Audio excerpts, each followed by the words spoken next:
sabe mogono sabe todo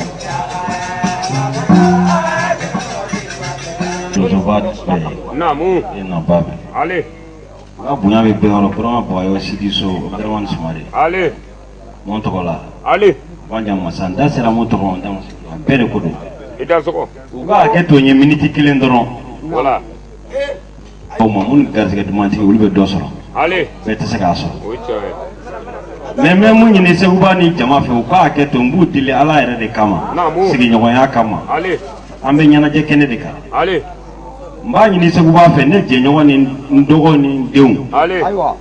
nu bene no fa shoni kile ale dogo nga kalandew ale dogo jina tomogo ale dogo dina deun ale mais amadeli ka jeme fo yan fo wallahi fara woro wore mo ka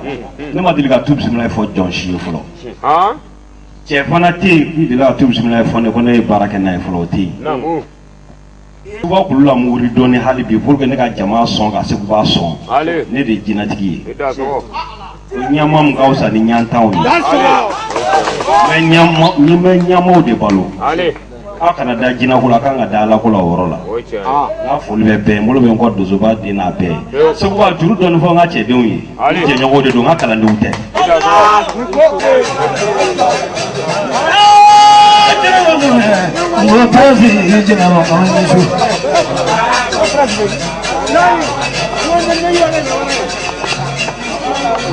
seni se jina mama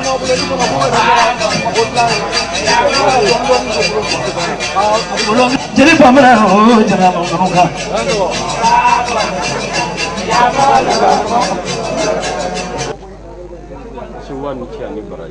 Sugba kini je ini baraji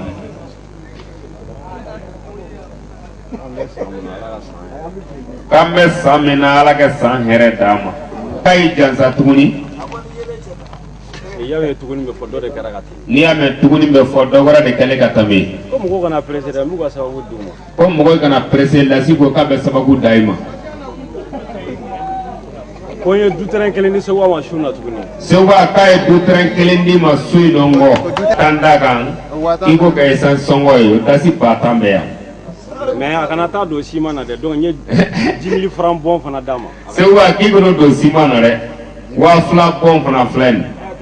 pisi fana di ama ko duma Sewa ki ga trande mi be mi timinangari na be mo ko ke nyon kan ngoni fo kula ko double pisi fle ko ka do ma pour que ko la soro junya mo ko kana pisa ila se ka communiquer la se kanya double pisi kelen ka do fana mo